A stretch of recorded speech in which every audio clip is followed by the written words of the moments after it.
Karl Kautsky, As Três Fontes do Marxismo. Nota biográfica. Karl Kautsky nasceu em Praga, a 16 de outubro de 1854. Sua carreira de militante socialista começou na velha Áustria, tendo pouco tempo depois se transferido para Berlim. Foi um dos últimos socialistas do nosso século que manteve contatos pessoais com Marx e Engels. Fez oposição feroz à social-democracia alemã, por sua participação na guerra de 1914-1918. Antes da tomada do poder por Hitler, se transferiu para Viena, onde prosseguiu seus estudos históricos e sociológicos. Quando os exércitos nazistas invadiram a Áustria em 1938, exilou-se em Praga e posteriormente em Amsterdã. As agruras do exílio, afastado de seus filhos em poder dos nazistas, o impediram de continuar suas atividades laboriosas. A morte veio encontrá-lo em 17 de outubro de 1938. Os seus livros, brochuras e artigos, traduzidos em todas as línguas, contribuíram para formar várias gerações de socialistas no mundo inteiro. Todavia, a sua oposição ao bolchevismo lhe mereceram por parte de Lenin o tratamento de renegado. Advertência. Este trabalho foi publicado pela primeira vez em 1908, por ocasião do 25º aniversário da morte do nosso mestre. Desde então, se passaram 25 anos que nos trouxeram a monstruosa guerra mundial e formidáveis revoluções na Europa e na Ásia. Mas o método de Marx, tudo que Marx forneceu à humanidade pensante que luta por formas de vida superiores, não foi destruído nesta época de transformações. Foi mesmo, pelo contrário, consolidado. Nos nossos dias, em que tudo é abalado, em que as classes burguesas e os partidos duvidam até deles mesmos, o marxismo nos oferece a única base certa sobre a qual poderemos construir e construiremos o edifício de um Estado social melhor. Por esta razão, posso reeditar o presente trabalho sem praticamente o modificar. A obra histórica de Marx não perdeu nada da sua importância neste último quarto de século. Ela domina mais do que nunca a nossa época. Viena, fevereiro de 1933. Karl Kautsky. Introdução. Fez 50 anos, em 14 de março de 1933, que morreu Karl Marx. E já um século que foi publicado o Manifesto Comunista, onde a sua doutrina foi exposta em suas grandes linhas pela primeira vez. São épocas já longínquas para nós, que somos de um grupo em que a vida é extremamente trepidante e em que as concepções científicas e estéticas mudam com mais frequência que a moda. Todavia, Karl Marx vive ainda intensamente entre nós. Ele domina, mais do que nunca, o pensamento contemporâneo, apesar de todas as crises do marxismo e apesar de todas as objeções e refutações dos representantes oficiais da ciência burguesa. Teria sido completamente incompreensível a sua influência ser tão extraordinária se Marx não tivesse conseguido descobrir as bases ainda ignoradas da sociedade capitalista. Depois de tais descobertas, não existem mais conhecimentos sociológicos de importância primordial a obter que ultrapassem Marx, enquanto se mantiver a forma atual da sociedade. Pode-se dizer também que durante todo esse período o seu método será mais frutuoso do que qualquer outro. A poderosa e durável influência de Marx sobre o pensamento moderno teria sido ainda incompreensível se ele não tivesse sabido superar pelo pensamento o modo de produção capitalista. Ele revelou as suas tendências que levam a uma forma superior de sociedade e cujos fins, se bem que afastados, se aproximam continuamente, tornando-se cada vez mais tangíveis no decurso da evolução. À medida em que se constatam estes fatos, se compreende melhor a grandeza do homem que os profetizou. É a fusão, bem rara, da profundidade científica com a audácia revolucionária, que o faz viver com muito mais intensidade meio século depois da sua morte do que quando se encontrava entre os vivos. Se queremos definir o caráter da contribuição histórica deste homem prodigioso, o melhor será talvez dizer que tal contribuição é uma síntese de domínios diferentes e com frequência até contraditórios.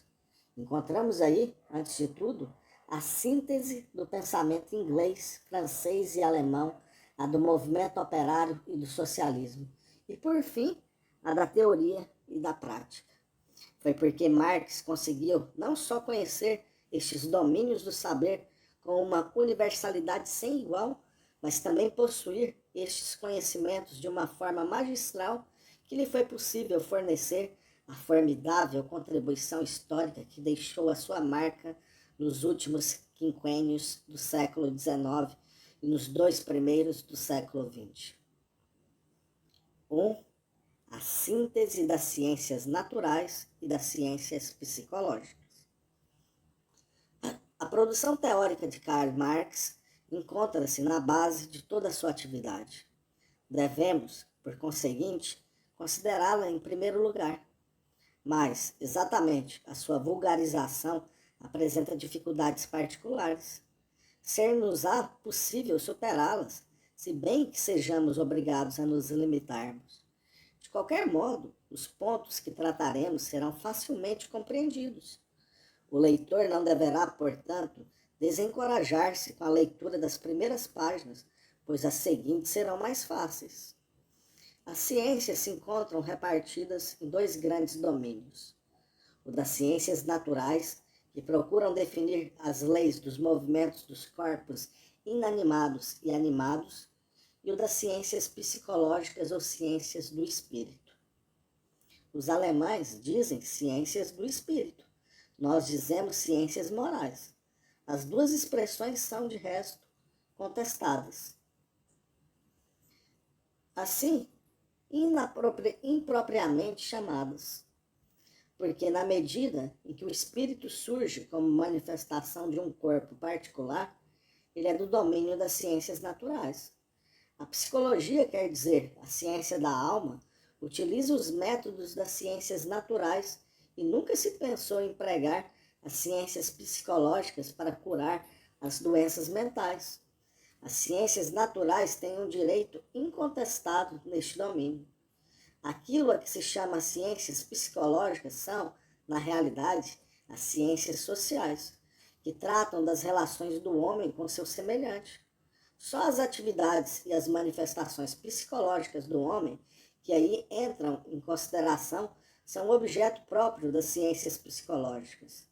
Entre estas, pode de novo distinguir-se 2 grupos: as que estudam a sociedade humana como tal e baseando-se em observações numéricas.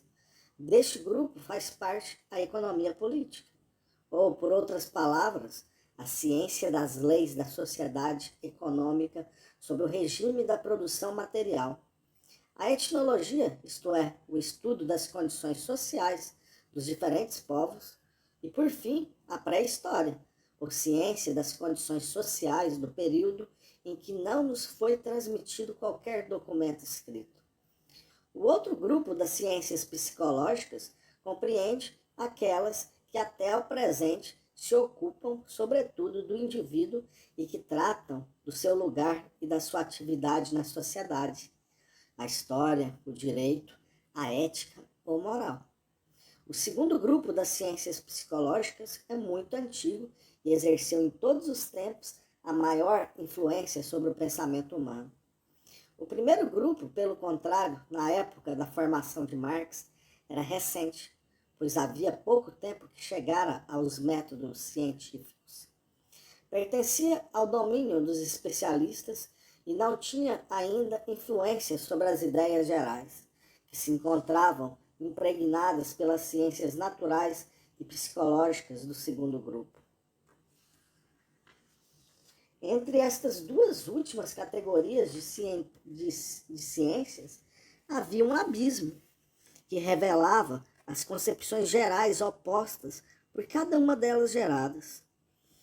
As ciências naturais tinham permitido descobrir na natureza tantas relações necessárias e conforme as leis, ou por outras palavras, se tinha com tanta frequência constatado que as mesmas causas geravam os mesmos efeitos, que se encontravam penetradas pela hipótese de uma conformidade causal geral na natureza e tinham banido completamente a ideia de que forças misteriosas agiam nela de uma maneira arbitrária.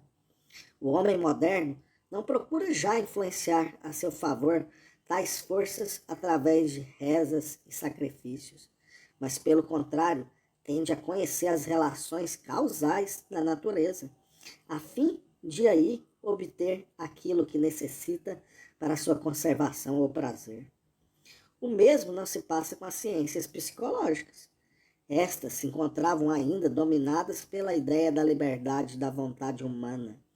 Vontade que não dependeria, por conseguinte, de qualquer necessidade causal.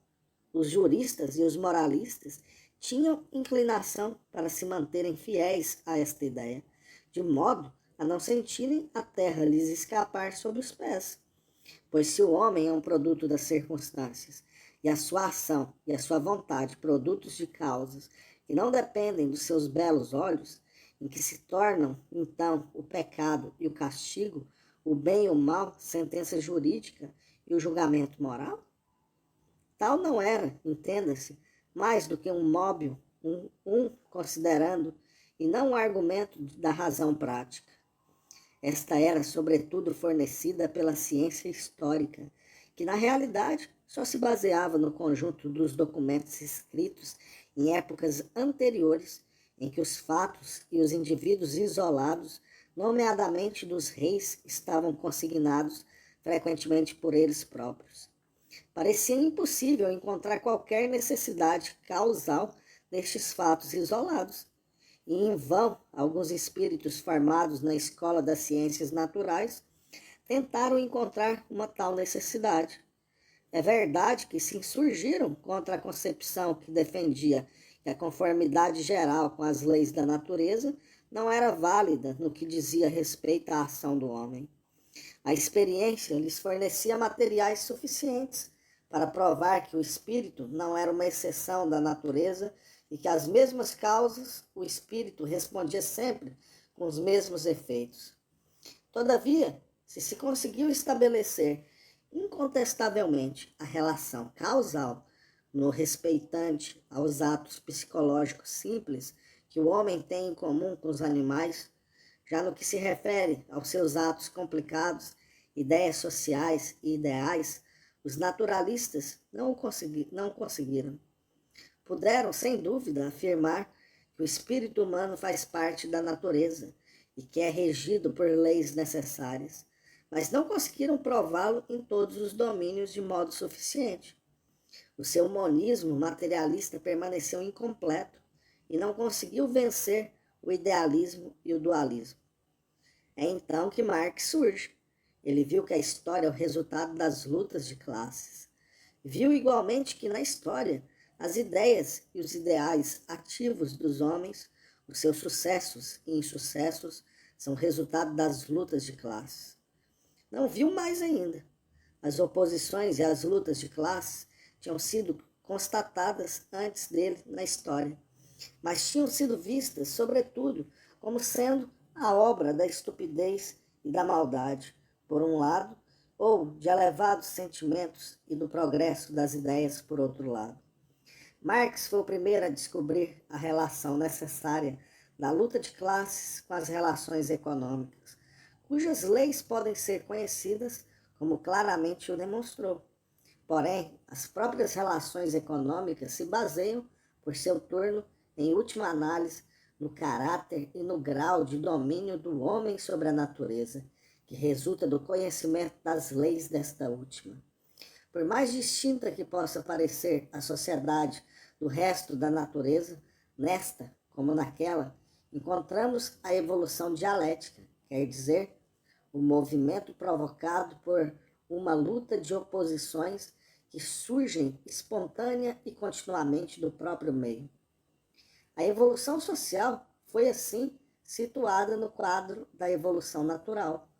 O espírito humano, mesmo nas suas manifestações mais elevadas e mais complicadas, nas suas manifestações sociais, era explicado como sendo uma parte da natureza. A conformidade causal da sua atividade foi demonstrada em todos os domínios e a última base do idealismo e do dualismo filosófico foi aniquilada. Desse modo, Marx não só transformou completamente a ciência histórica, como anulou também o abismo entre as ciências naturais e as ciências psicológicas. Ao mesmo tempo, fundava a unidade do saber humano e, dessa forma, tornava a filosofia supérflua, na medida em que a filosofia procurava precisamente a substituição desta unidade. A filosofia, com efeito, não era mais do que uma sabedoria situada acima das ciências e que delas não era deduzida. Constituía uma certa unidade de pensamento sobre a evolução do mundo. A concepção da história de Marx representa um formidável progresso científico. O pensamento e o conhecimento humanos deveriam se ter nela inspirado abundantemente. Porém, singularmente, a ciência burguesa se afastou dela por completo e foi apenas em oposição a esta última, enquanto ciência particular, proletária, que a nova concepção científica pôde se afirmar.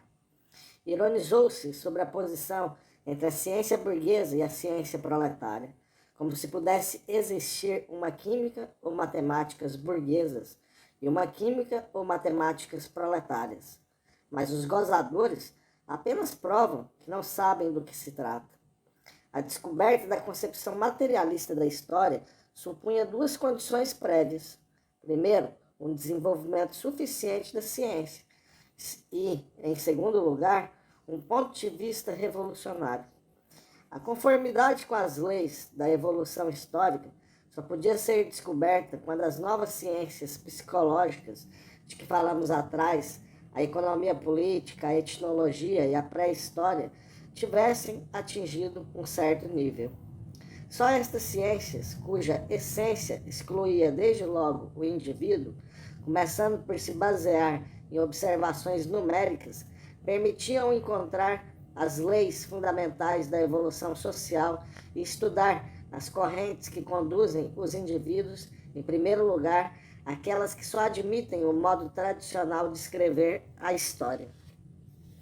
Estas novas ciências psicológicas só se desenvolveram com o modo de produção capitalista e com a circulação econômica mundial que dele faz parte.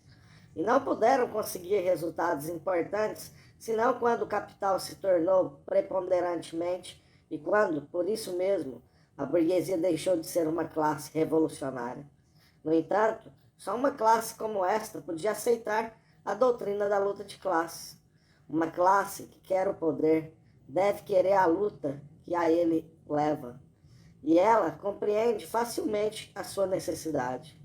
Pelo contrário, uma classe no poder considerará tal luta inoportuna e se afastará de toda a doutrina que demonstre a sua necessidade.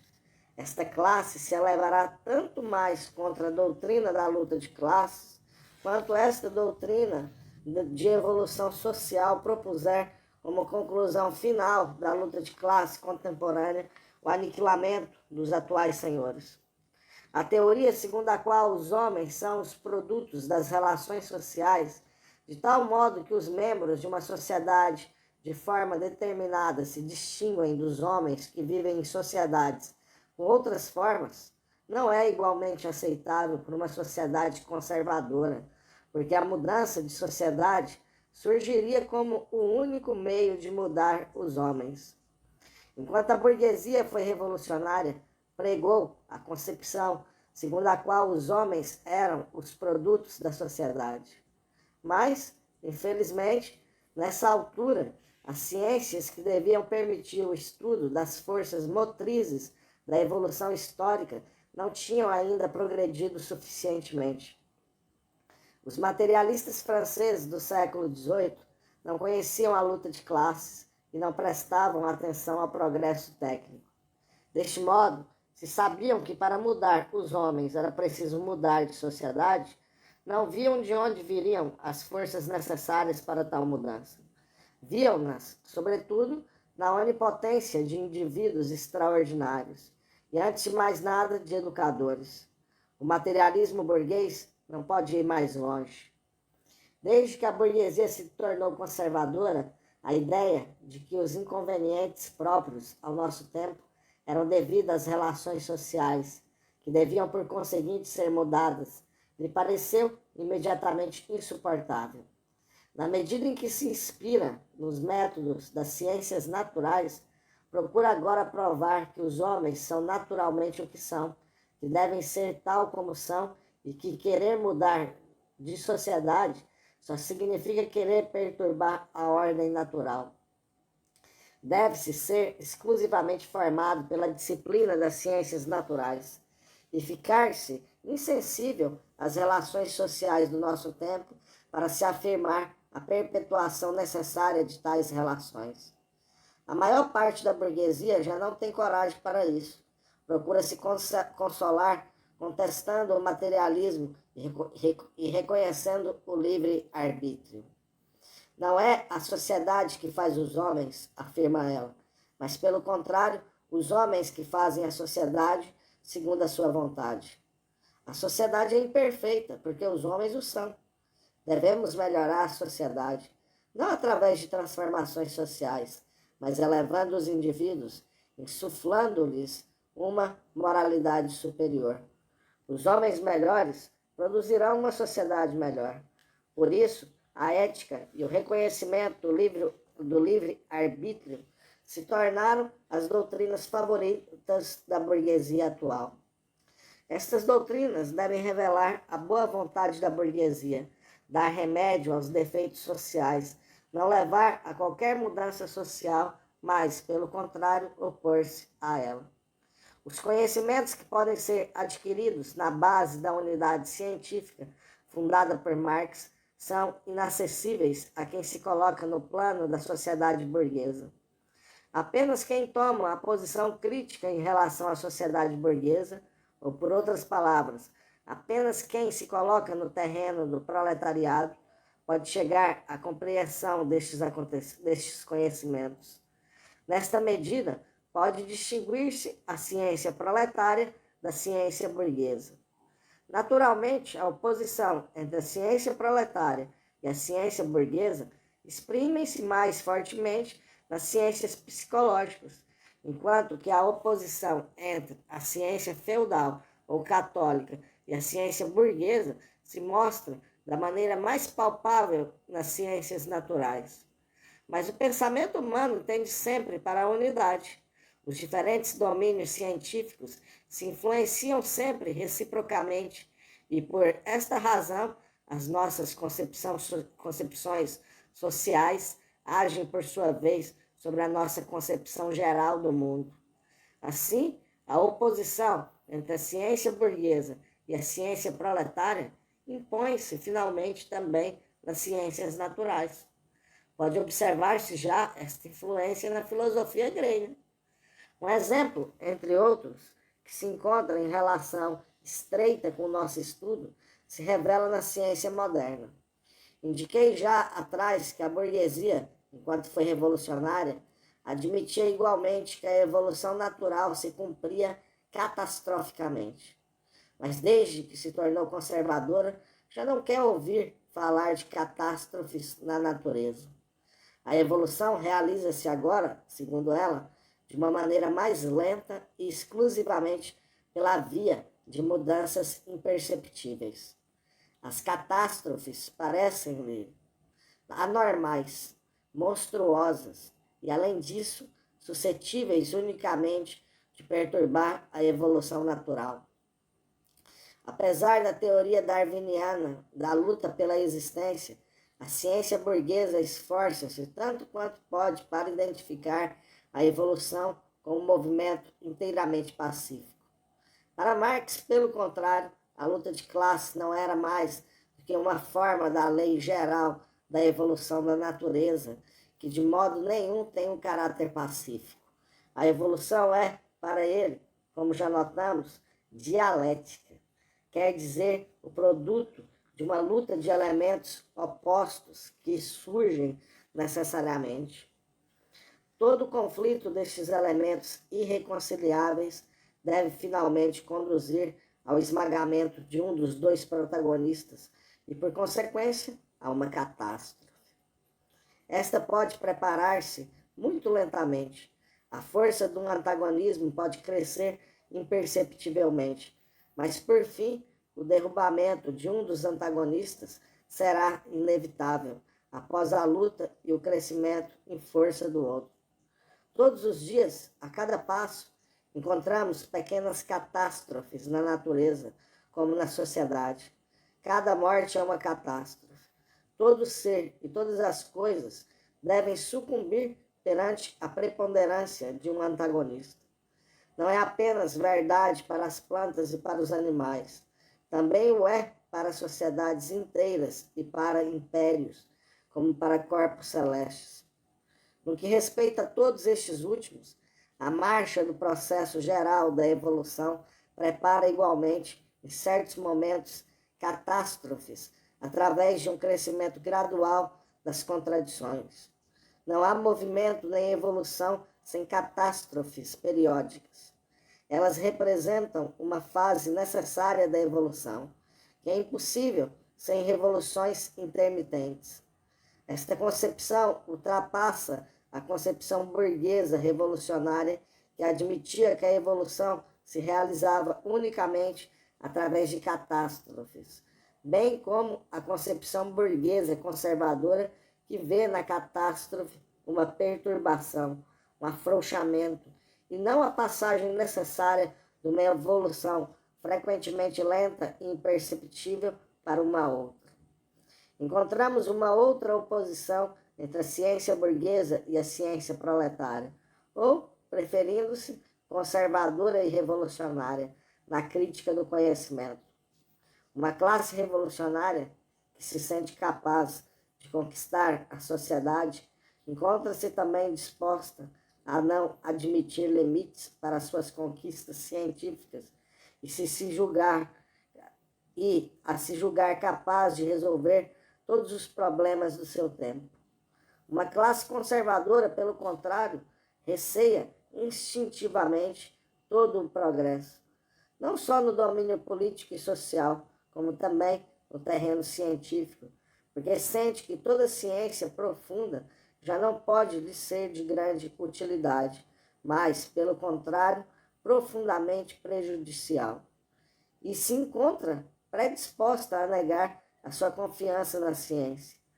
A ingênua segurança que animava os pensadores revolucionários do século XVIII, como se tivessem no bolso a solução para todos os enigmas do mundo, como se falassem em nome da razão absoluta, não pode já ser partilhada nos nossos dias pelo mais audacioso revolucionário.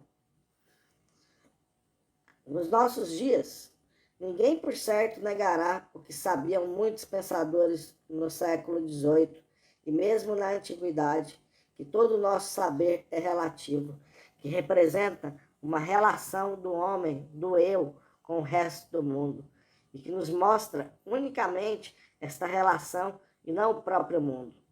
Todo conhecimento é, por consequência, relativo, condicionado e limitado. Não existem verdades absolutas e eternas. O que significa simplesmente que não há termos para o nosso conhecimento, que o processo do conhecimento é ilimitado, infinito, e que é verdadeiramente loucura pôr qualquer conhecimento como conclusão definitiva da verdade. Não constitui menos loucura considerar qualquer proposta como o extremo limite da sabedoria, jamais poderemos superar. Mais ainda, nós sabemos que a humanidade conseguiu sempre superar todo o limite do seu saber, limite que sabia poder ultrapassar tarde ou cedo para encontrar mais à frente novas fronteiras, cuja existência não imaginava antes.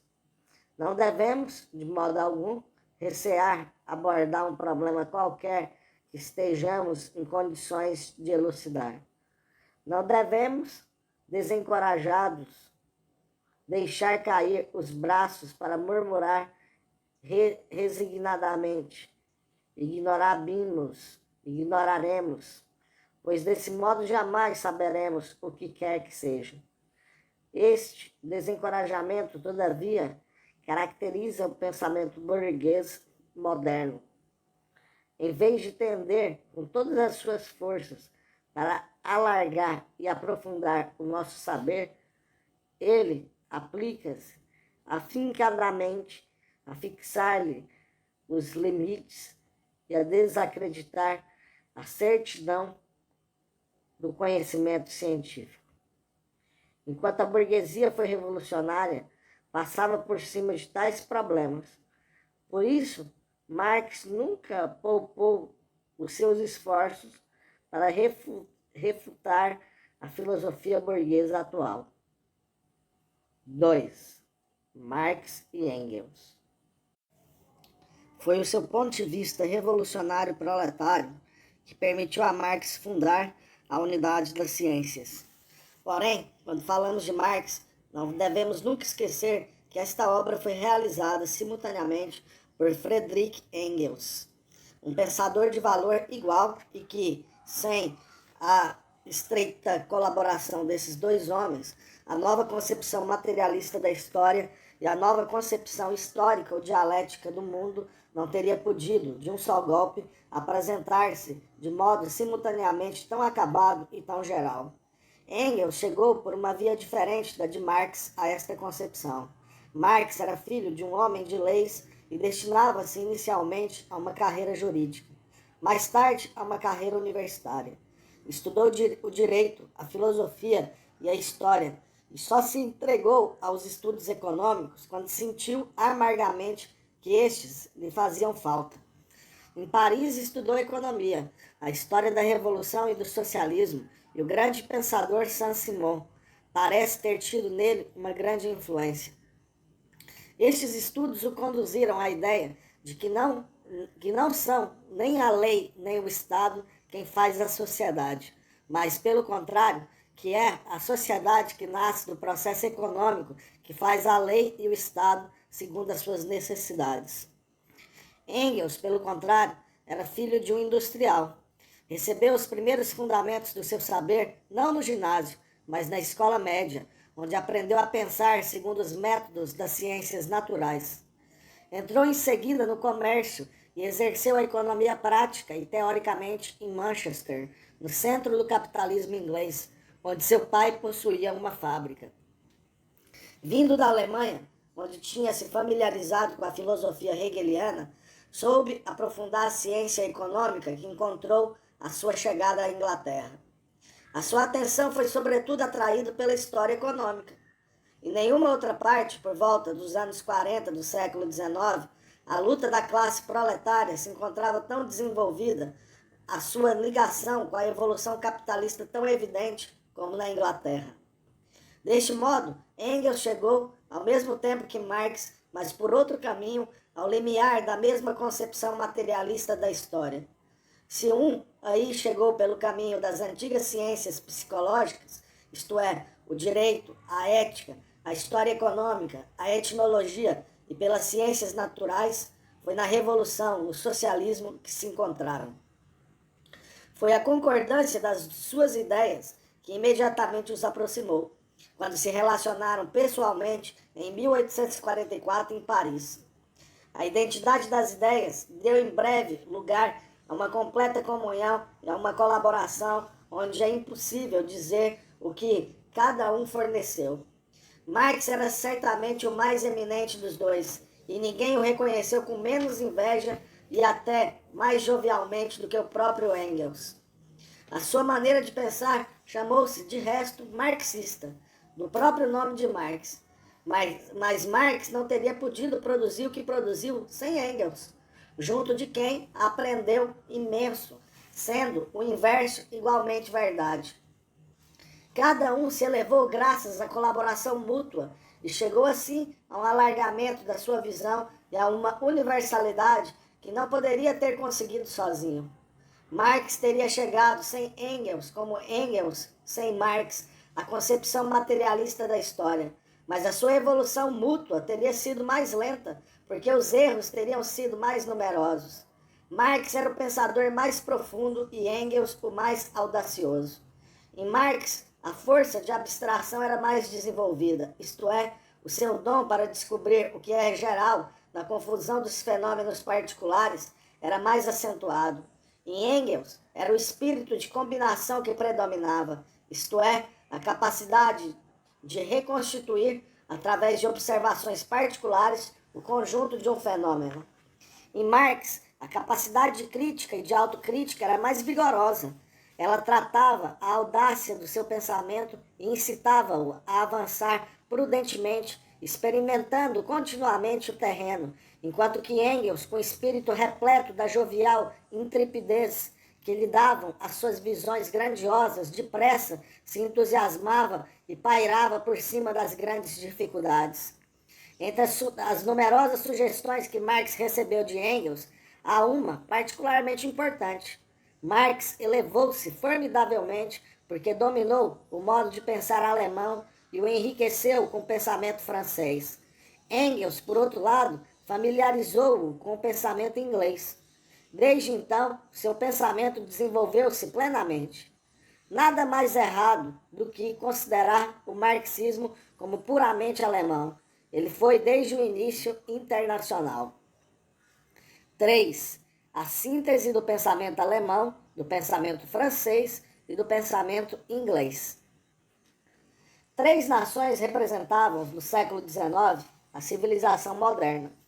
Só quem tinha assimilado o espírito de todas as três e se encontrava, assim, armado com todas as aquisições do seu século, podia produzir o imenso trabalho que Marx forneceu. A síntese do pensamento destas três nações, onde cada uma perdeu o seu aspecto unilateral, constitui o ponto de partida da contribuição histórica de Marx e de Engels. O capitalismo, como mencionamos, estava, na segunda metade do século XIX, muito mais desenvolvido na Inglaterra do que em qualquer outro país.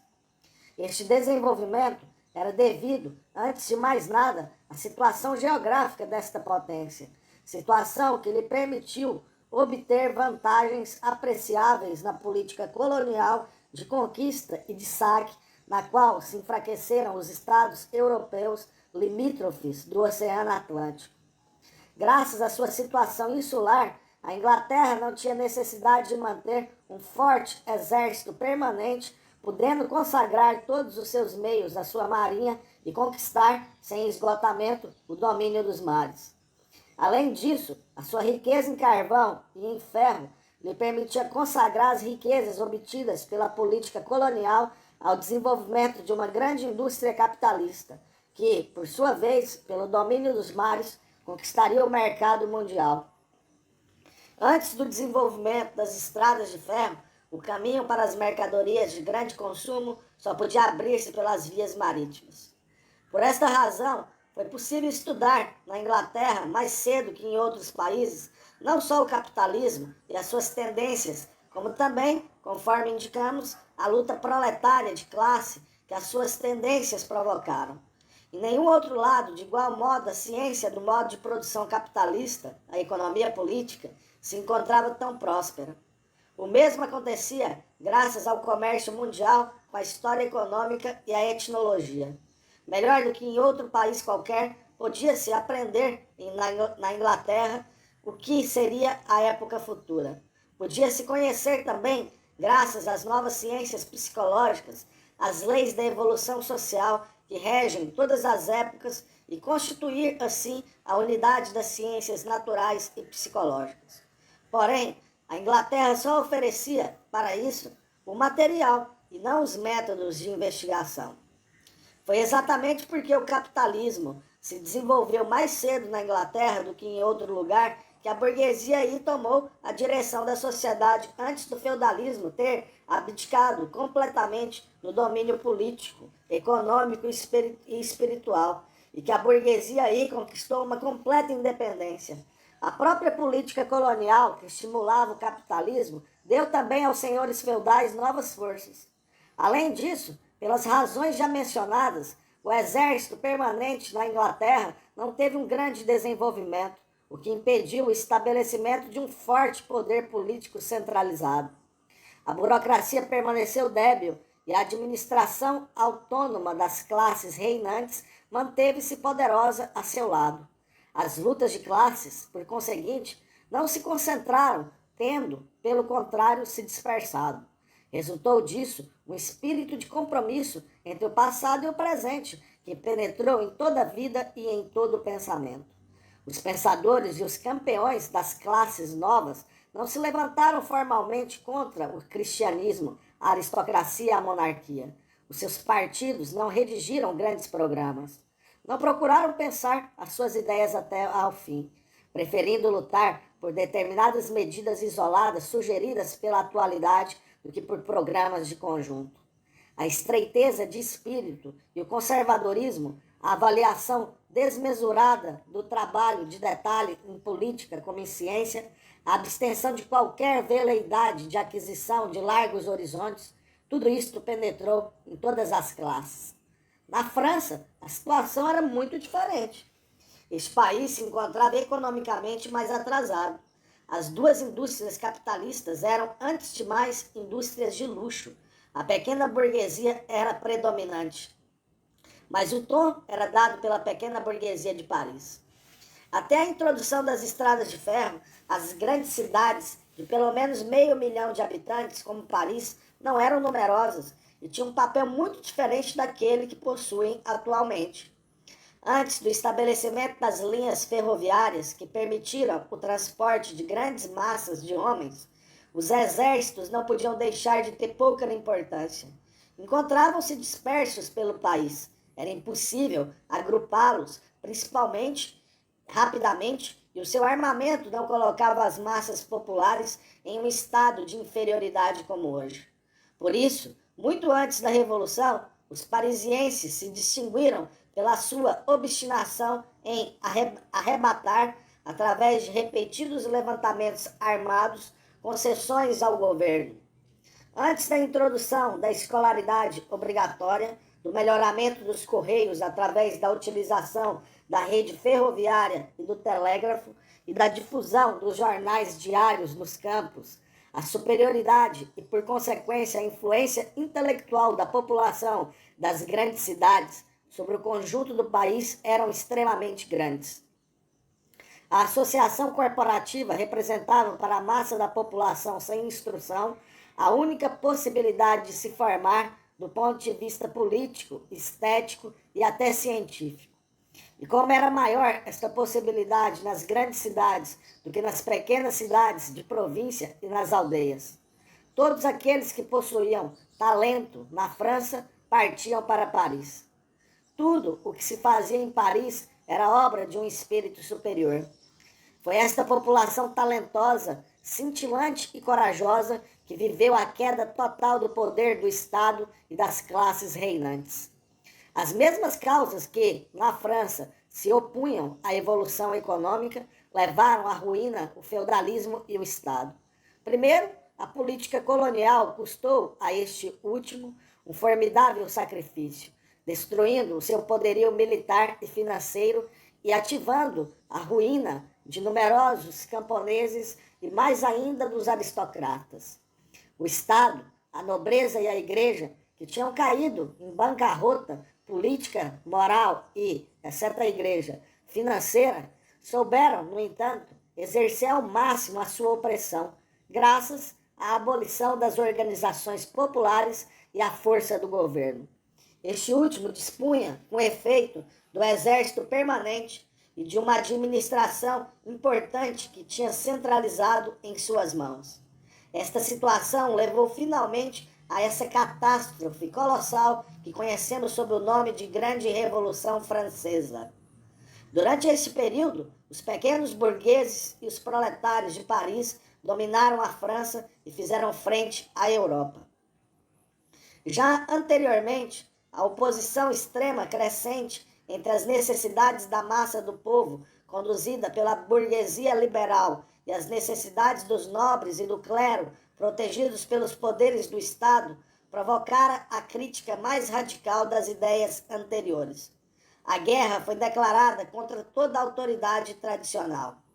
O materialismo e o ateísmo, simples bandeiras de uma nobreza destronada na Inglaterra e, de resto, rapidamente desaparecidas após a vitória da burguesia, representavam na França, pelo contrário, o modo de pensar dos reformadores mais audaciosos e das classes novas. Se na Inglaterra as causas econômicas dos antagonistas e das lutas de classes foram manifestas, na França revolucionária, pelo contrário, pode-se mais claramente ver que toda a luta é uma luta pelo poder político. Pode-se também constatar na França que a tarefa de um grande partido político não se limita à aplicação de algumas reformas, mas que deve ser a conquista do poder político e que, por outro lado, esta conquista por uma classe oprimida produz sempre uma modificação do mecanismo social. Se na Inglaterra, na primeira metade do século XIX, era a ciência econômica que se encontrava mais avançada, na França era a ciência política. Se a Inglaterra era regida pelo espírito de compromisso, a França era guiada pelo espírito do radicalismo. Se na Inglaterra predominava o trabalho de detalhe da lenta reconstrução orgânica, na França predominava aquele que precisa do ardor revolucionário. O pensamento audacioso e radical para o qual nada era sagrado, que prosseguia todas as ideias até ao fim, sem respeito e sem inquietações pelas consequências, precedeu a ação audaciosa e radical. Mas, por mais brilhantes e mais sedutores que tenham sido os resultados deste pensamento e desta ação, os defeitos destas vantagens também se desenvolveram. Em virtude da impaciência, não se teve em conta o tempo da preparação para se atingirem os objetivos mais extremos. Em virtude do fervor pela conquista, no ímpeto revolucionário da fortaleza do Estado, negligenciou-se o trabalho preliminar de investimento. E esta erupção para se chegar a mais altas verdades levou rapidamente a conclusões apressadas e pôs no lugar da investigação paciente o gosto pelas ideias espirituais e improvisadas. Surgiu a tendência a querer se fechar em algumas fórmulas, em algumas frases, a plenitude infinita da vida. Ao prosaísmo britânico se opôs a embriaguez fraseológica gaulesa. A situação na Alemanha era ainda diferente.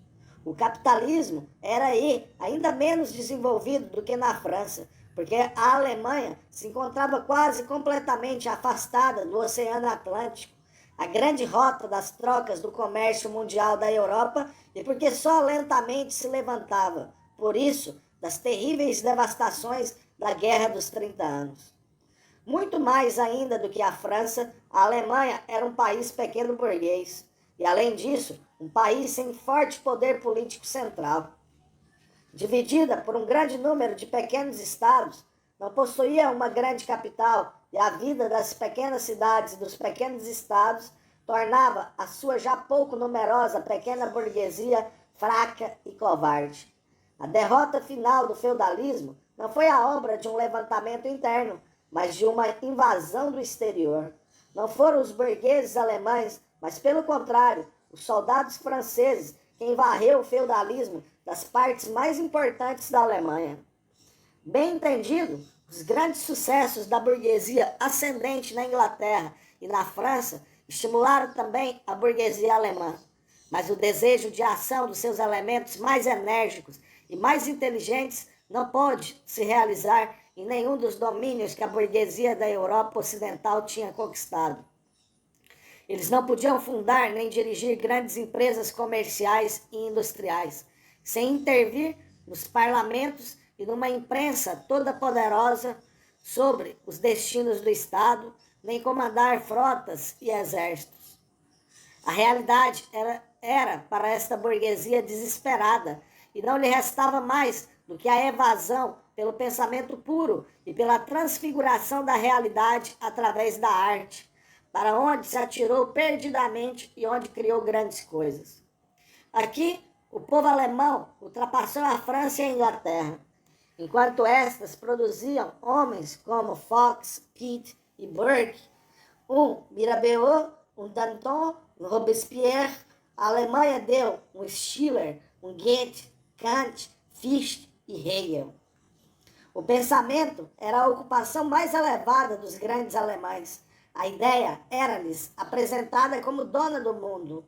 A revolução do pensamento como meio de revolucionar o mundo. Quanto mais a realidade era exígua e miserável, mais o pensamento procurava elevar-se para ela, ultrapassar os seus limites e alcançar o todo o infinito.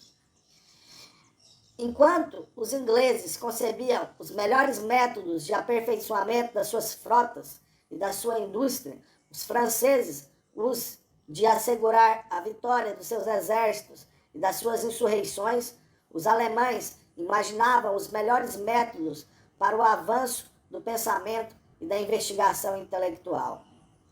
Mas estes resultados, como os da França e da Inglaterra, não deixavam de ter desvantagens tanto para a teoria como para a prática. O afastamento da realidade produz uma ignorância do mundo e uma sobreavaliação da importância das ideias, às quais se atribui uma vida e uma força em si, independentes da cabeça dos homens que as criam e que tinham de realizá-las. Ficava-se pela posse das teorias juntas e negligenciava-se lutar para se conquistar o poder necessário para aplicá-las. Por mais profundas que tenha sido a filosofia alemã, por mais entusiasta que tenha sido o idealismo alemão, por mais majestosas que tenham sido as obras que realizaram, nem por isso deixavam de esconder uma indizível impotência para agir e uma renúncia absoluta a travar qualquer luta pelo poder. O ideal alemão foi bem mais sublime que o ideal francês ou mesmo que o ideal inglês, mas não foi dado um passo para dele se aproximar. Era antecipadamente declarado que o ideal era inacessível. Os alemães, durante muito tempo, não souberam desembaraçar-se do idealismo inativo, como os ingleses do conservadorismo e os franceses da fraseologia extremista. O desenvolvimento da grande indústria fez finalmente desaparecer este idealismo, para substituí-lo por um espírito bélico. Anteriormente, tinha encontrado um reagente na influência de espírito francês após a Revolução. A Alemanha deve-lhe algumas das suas maiores inteligências. Recordemos apenas que Heinrich Heine e Fernand Lassalle uniram o pensamento francês revolucionário ao método filosófico alemão. Mas o resultado foi mais importante ainda quando esta união se completou com a ciência econômica inglesa. É esta síntese que devemos aos trabalhos de Engels e de Marx. Eles reconheceram que a economia e a política, o trabalho de detalhe, de organização e o ardor revolucionário se condicionavam uns aos outros, que o trabalho de detalhe é estéril, sem o objetivo essencial que lhe serve simultaneamente de estimulante e de razão, que este objetivo é impreciso sem o trabalho prévio de detalhe, o qual fornece a capacidade de luta necessária para o atingir. Eles reconheceram igualmente que um tal objetivo não pode nascer da simples necessidade revolucionária, que deve ser desembaraçado das ilusões e do inebriamento pela aplicação conscienciosa dos métodos de investigação científica e que deve estar na unissonância do conjunto do saber da humanidade. Eles reconheceram, além disso, que a economia é o fundamento da evolução social.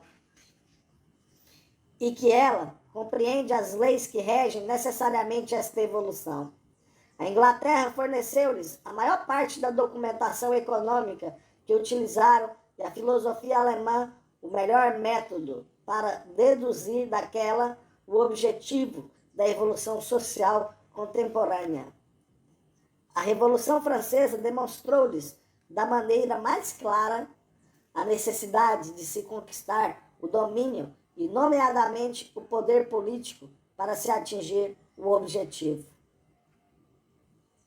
Foi assim que criaram o socialismo científico moderno, pela fusão de tudo o que o pensamento inglês, o pensamento francês e o pensamento alemão tinham de grande e de fértil. 4. A união do movimento operário e do socialismo. A concepção materialista da história marca uma data memorável.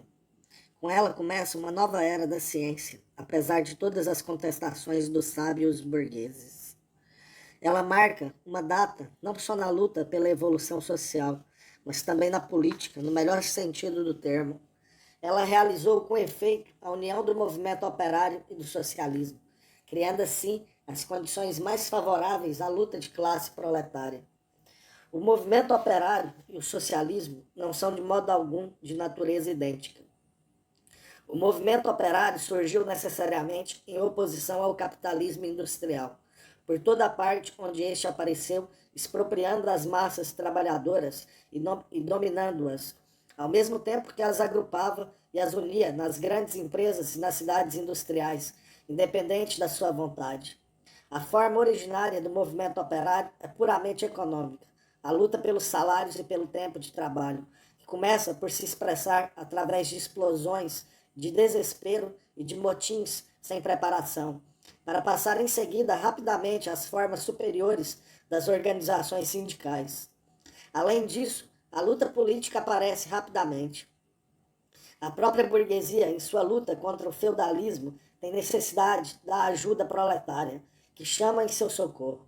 Deste modo, os trabalhadores aprendem, em breve, a apreciar a importância da liberdade e do poder político para atingir os seus próprios objetivos.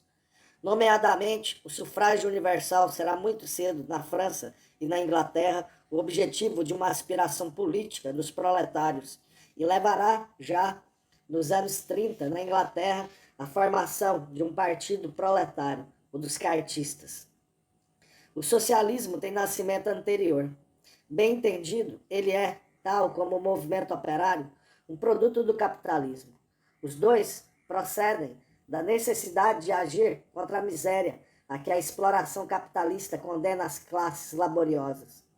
Enquanto que a defesa do proletariado se organiza por toda parte, por si mesma, no movimento operário, onde importantes populações operárias se agrupam.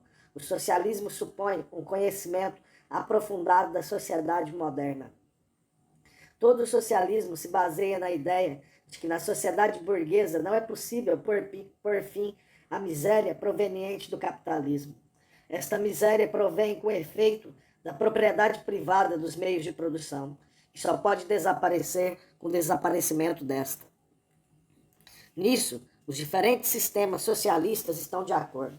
Só diferem no caminho que cada um quer seguir para chegar à supressão da propriedade privada e nas concepções que cada um tem da nova propriedade social que deve substituí-la.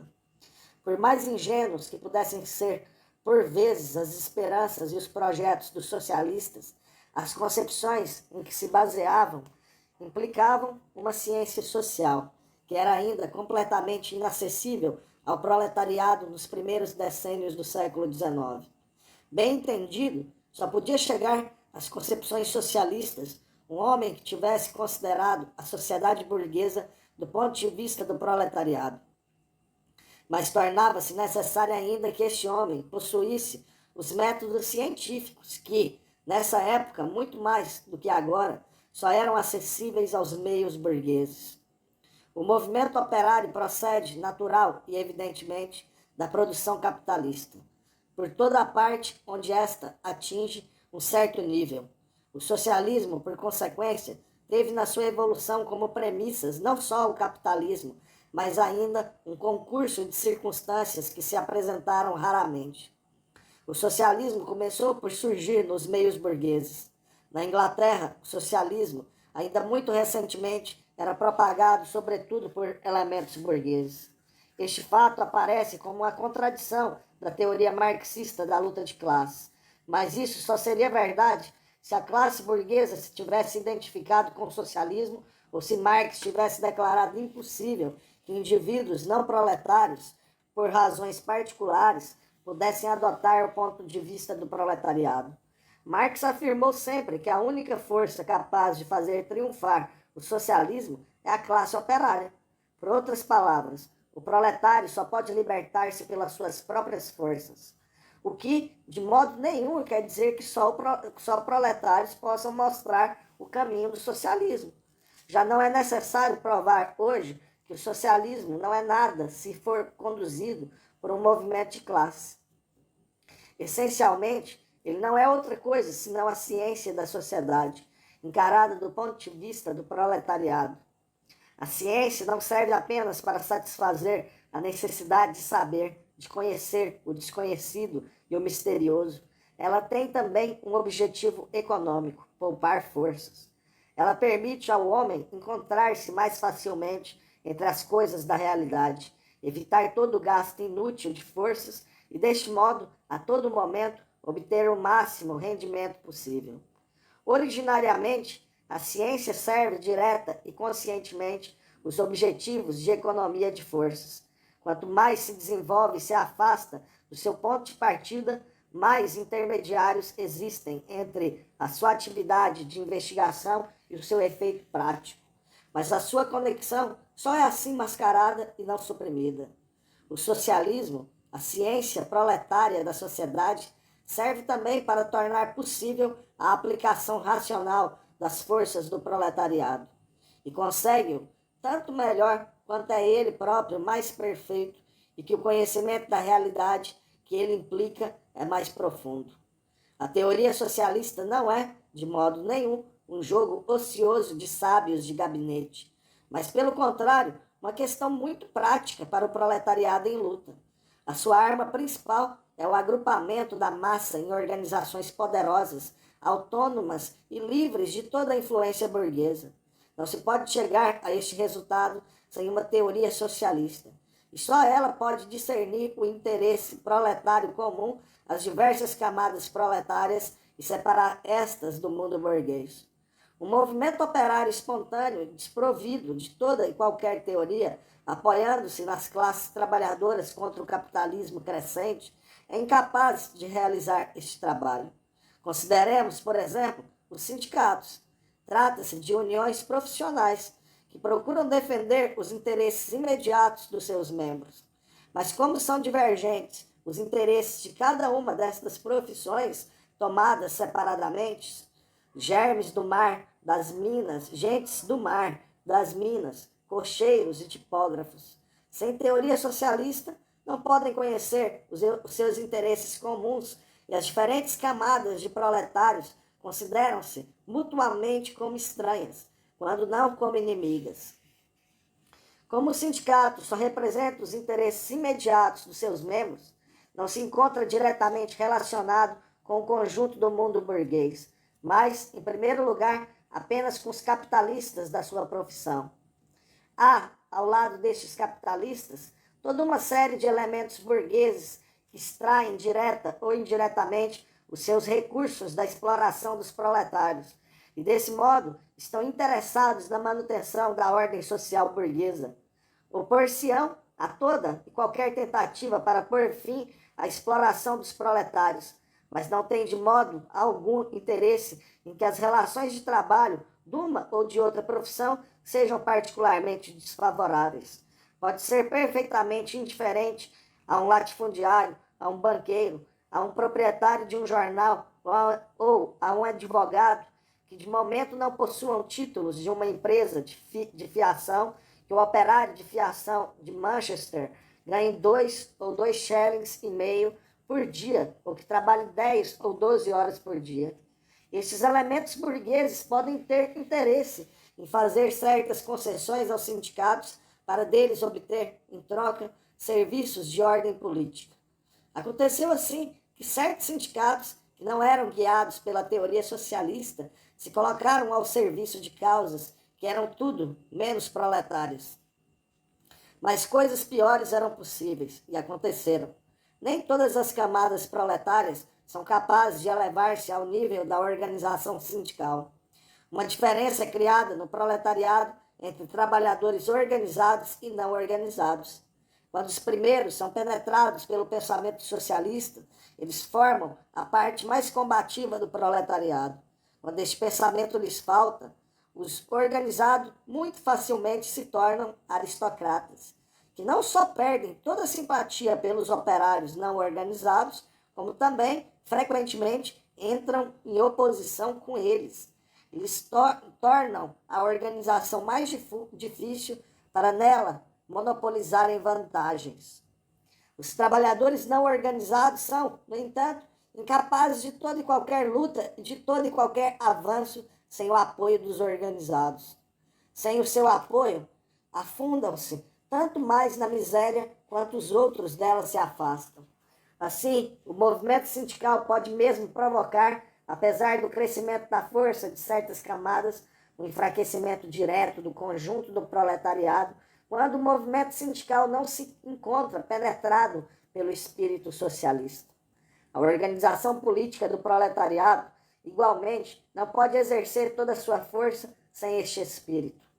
Isto é claramente demonstrado pelo primeiro partido operário, o cartismo, fundado em 1835 na Inglaterra. É verdade que este compreendia elementos progressistas e clarividentes. No entanto, no seu conjunto, não seguia um programa socialista determinado, mas apenas objetivos isolados, práticos e acessíveis.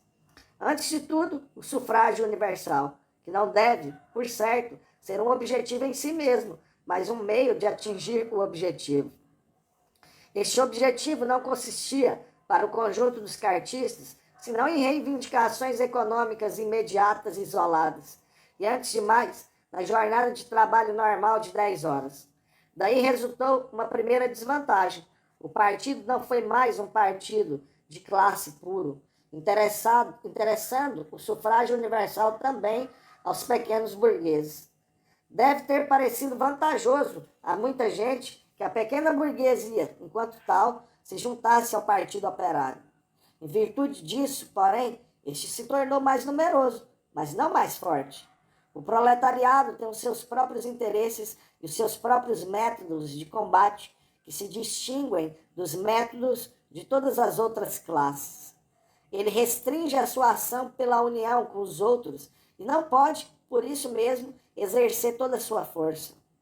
É verdade que os pequenos burgueses e os camponeses são bem recebidos por nós, socialistas, quando querem juntar-se a nós, mas apenas quando se situam numa base proletária e se consideram como proletários. O nosso programa socialista existe para garantir que só tais elementos da pequena burguesia e do pequeno campesinato se juntem a nós. Tal programa faltava aos cartistas, e assim numerosos pequenos burgueses se juntaram à sua luta pelo direito eleitoral, elementos que possuíam tão pouca compreensão como inclinação para os métodos de luta e os interesses proletários. Como consequência fatal, tiveram vivas lutas no próprio cartismo, enfraquecendo-o muito.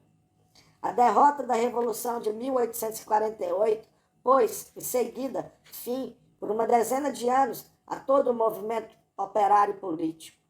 Quando o proletariado europeu se agitou de novo, a luta pelo sufrágio universal recomeçou entre a classe operária inglesa. Podia esperar-se um ressurgimento do cartismo, mas a burguesia inglesa desferiu então um golpe de mestre.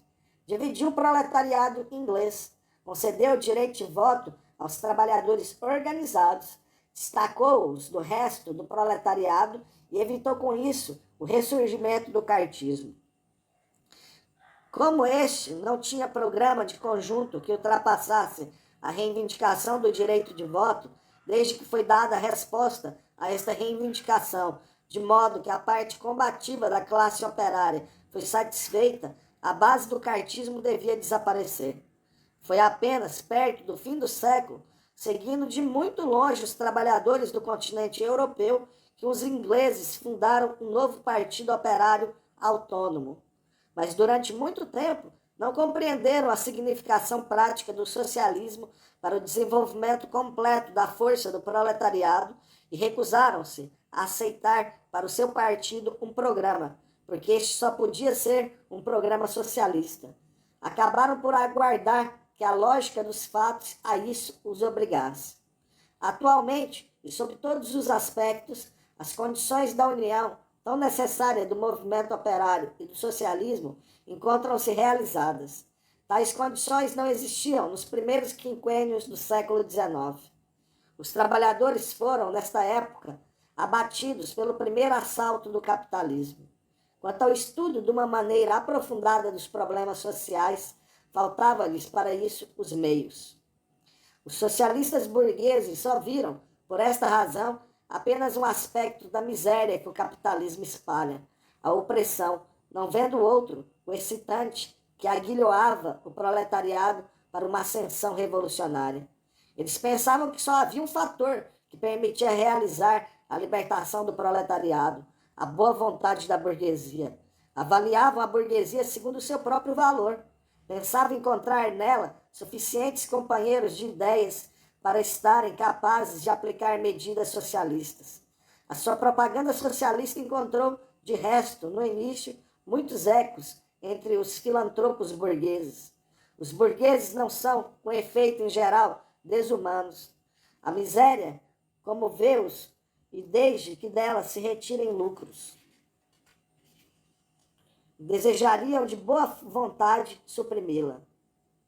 Quanto mais sensíveis são em relação ao proletariado sofredor, tanto mais duros são em relação ao proletariado militante. Eles sentem que este abala a base dos seus meios de existência.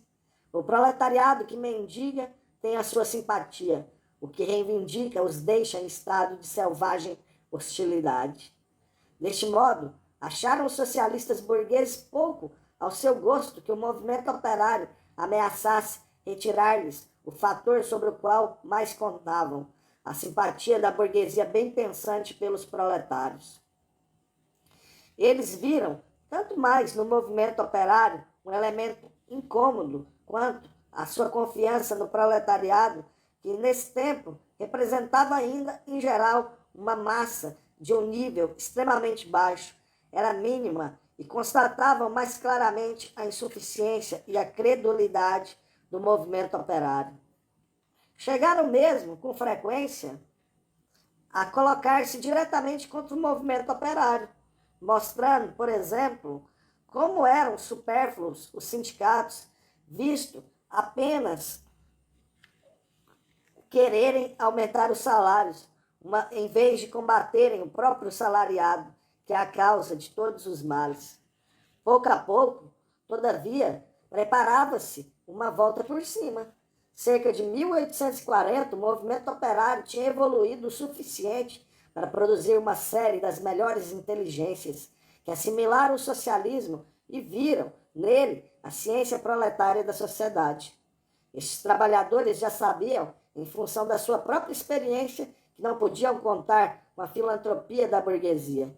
Eles compreenderam que o proletariado devia libertar-se a si próprio, mas alguns socialistas burgueses chegaram também a esta ideia de que não podia confiar-se na generosidade da burguesia. Bem entendido, não tinham confiança no proletariado. O seu movimento não lhes parecia senão uma força destrutiva que ameaçava toda a civilização. Pensaram que só a inteligência burguesa podia construir uma sociedade socialista e deixaram de ver a força motriz a este fim necessária na compaixão pelo proletariado, passando a vê-la no medo de um proletariado agressivo, apreendendo o seu impressionante poder e compreendendo que o movimento operário provém necessariamente do modo de produção capitalista e que crescerá sempre neste modo de produção. Esperaram, assim, que o medo do movimento operário incitaria a burguesia inteligente a afastar esse perigo através de medidas socialistas. Era um progresso importante, se bem que a união do socialismo e do movimento operário não pudesse resultar de uma tal concepção. Faltava, com efeito, aos operários socialistas, apesar do gênio de alguns entre eles, o vasto saber necessário para fundar uma teoria do socialismo, na qual o socialismo estaria organicamente aliado ao movimento operário. Os operários socialistas não puderam senão retomar o velho socialismo burguês, quer dizer, o utopismo, e adaptá-lo às suas necessidades. Os que foram mais longe nesse sentido foram certos socialistas proletários que provinham do cartismo ou da Revolução Francesa. Estes últimos, nomeadamente, adquiriram uma grande importância para a história do socialismo. A Grande Revolução tinha claramente mostrado o significado que a conquista do poder de Estado pode ter para a libertação de uma classe. Nesta revolução, graças a circunstâncias particulares, uma poderosa organização política, o Clube dos Jacobinos, tinha chegado a dominar Paris. E, desse modo, toda a França, através da ação terrorista de pequenos burgueses, associados numa forte proporção a elementos proletários. E mesmo durante a Revolução, Babeuf já tinha extraído a consequência desta num sentido puramente proletário e procurado, através de uma conspiração, conquistar o poder do Estado para uma organização comunista. A memória destes acontecimentos não se tinha apagado nos operários franceses. A conquista do poder para os socialistas proletários constituiu rapidamente o meio pelo qual queriam ganhar o poder necessário à realização do socialismo. Mas, considerando a fraqueza e a imaturidade do proletariado, não podiam conceber para a conquista do poder outro caminho que não fosse o putsch de um certo número de conspiradores que deviam libertar a revolução. Entre os representantes dessas ideias, Blank é o mais conhecido.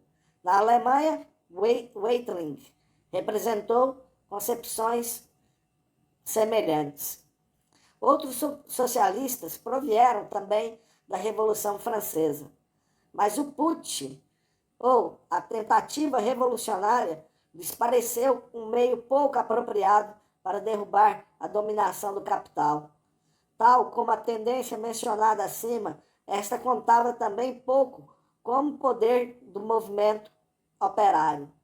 Desembaraçava-se da questão, preferindo não ver até que ponto a pequena burguesia assenta sobre a mesma base de propriedade privada dos meios de produção que o capital, e acreditando que os proletários poderiam resolver as suas questões com os capitalistas sem oposição da pequena burguesia ou do povo, e mesmo com a sua ajuda.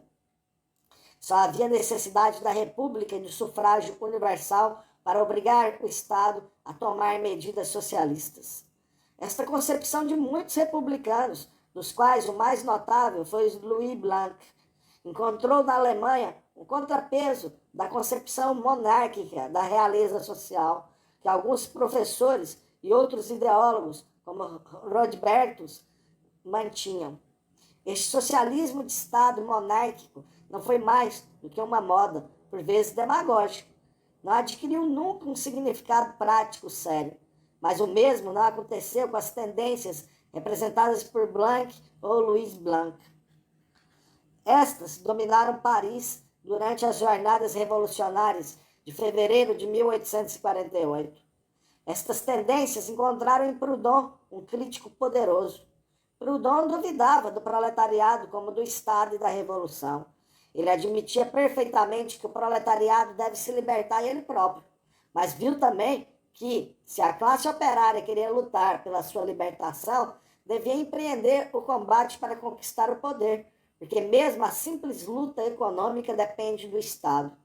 Como Proudhon via a conquista do poder como um insucesso, aconselhou ao proletariado abster-se nos seus esforços de emancipação de toda e qualquer luta e não tentar senão os meios de organização pacíficos, como, por exemplo, os bancos de trocas, as caixas de segurança e outras instituições. para os sindicatos, tinha tão pouca compreensão como para a política. Deste modo, o movimento operário e o socialismo e todas as tentativas para criar uma mais estreita relação entre eles durante dezenas de anos em que Marx e Engels fixavam o seu ponto de vista e os seus métodos, formavam um caos de tendências tão diversas como múltiplas, as quais tinham cada uma descoberto uma pequena parte da verdade, mas que nenhuma podia apreender completamente, e todas deviam, mais tarde ou mais cedo, acabar no insucesso. O que não foi permitido a essas tendências o conseguiu o materialismo histórico, o qual, além do seu grande significado para a ciência, adquiriu uma não menor importância social, devendo facilitar a revolução de uma como da outra. Como socialistas do seu tempo, Marx e Engels constataram que o movimento operário parece insuficiente quando se o opõe ao socialismo e que se ponha a questão: qual é o meio mais apropriado? O movimento operário, sindicato, luta pelo direito de voto, etc., ou o socialismo, para conseguir para os proletários meios certos de existência e a supressão de toda a exploração? Mas constataram também que esta questão era inteiramente mal posta. Socialismo, meios certos de existência do proletariado, supressão de toda a exploração, são idênticos. A questão é apenas esta: como chega o proletariado ao socialismo? E aqui a doutrina da luta de classes responde: pelo movimento operário. Bem entendido, este não está em estado de conseguir imediatamente para o proletariado uma existência certa e a supressão de toda a exploração, mas não é apenas o meio indispensável de impedir a queda na miséria dos proletários isolados. É, ainda, o meio de conseguir para o conjunto da classe dos trabalhadores uma força sempre maior, uma força intelectual, econômica e política que não deixa de crescer, mesmo se, simultaneamente, aumenta a exploração do proletariado. Não deve apreciar-se o movimento operário a partir da sua importância na limitação da exploração, mas, pelo contrário, a partir da sua importância no ponto de vista do aumento do poder do proletariado. Não é da conspiração de Blanc, nem do socialismo de Estado de Louis Blanc e de Rothbardus, nem das organizações pacíficas de Proudhon, mas da luta de classes, que pode durar dezenas de anos, e mesmo gerações, que nasce a força que pode e deve tomar posse do Estado sob a forma da República Democrática e aí introduzir o socialismo.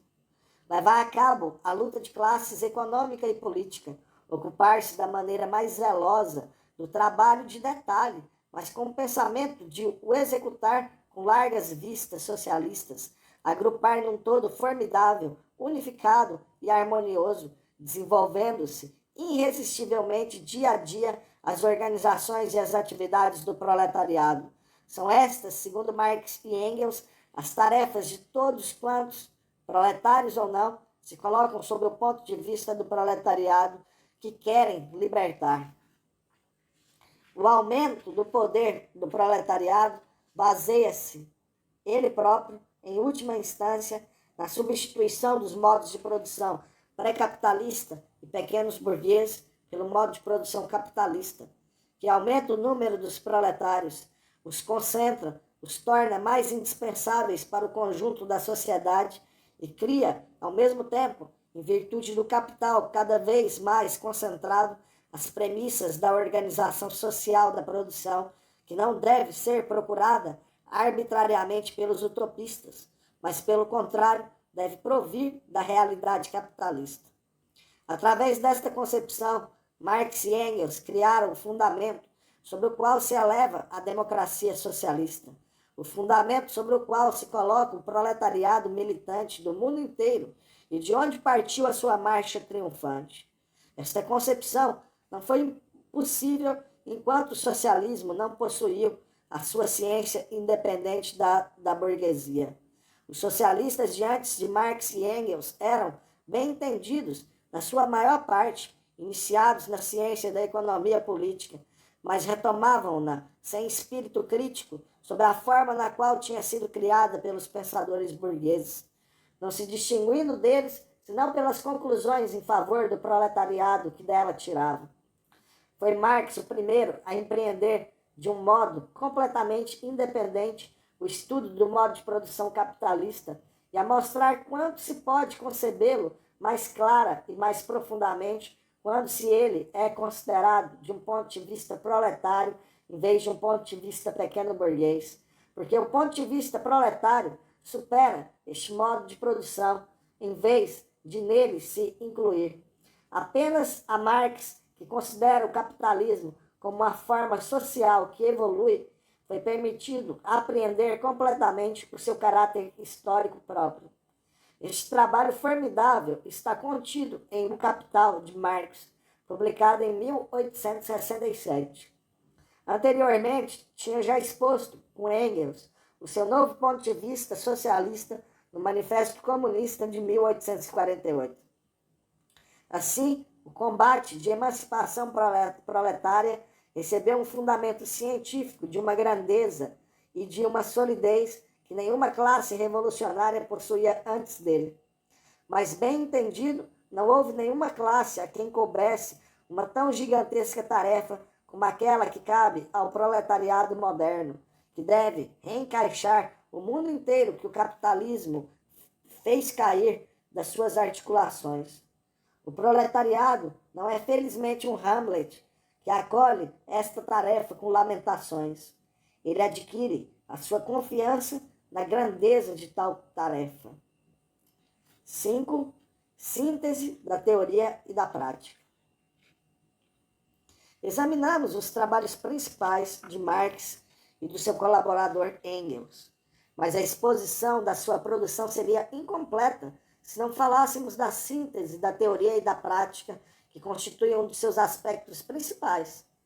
Para o pensamento burguês, isto é, uma fraqueza da sua obra científica, perante a qual, talvez com má fé e incompreensão, a ciência burguesa deve inclinar-se. Se Marx e Engels apenas tivessem sido teóricos e sábios de gabinete, que teriam se contentado em expor as suas teorias numa linguagem incompreensível para o comum dos mortais, em fólios inacessíveis, isso ainda teria podido passar. Mas o fato de que a sua ciência nasceu da luta e deve, por seu turno, servir à luta e à luta contra a ordem existente, isso deve ter posto de lado imparcialidade e retirado a honestidade do pensamento burguês. Esta miserável maneira de considerar as coisas não permite ver no lutador mais do que um advogado, a quem a sua ciência não serve senão para lhe fornecer argumentos contra a parte adversa. Ninguém tem mais necessidade de verdade do que o lutador comprometido numa terrível luta, com a perspectiva de só resistir conhecendo claramente a sua situação e os seus meios de ação. Os juízes que interpretam as leis do Estado podem ser induzidos em erro pelos estratagemas de um hábil advogado de pacotilha. Mas o mesmo não se passa com a necessidade das leis naturais, que podem conhecer-se, mas não enganar ou corromper.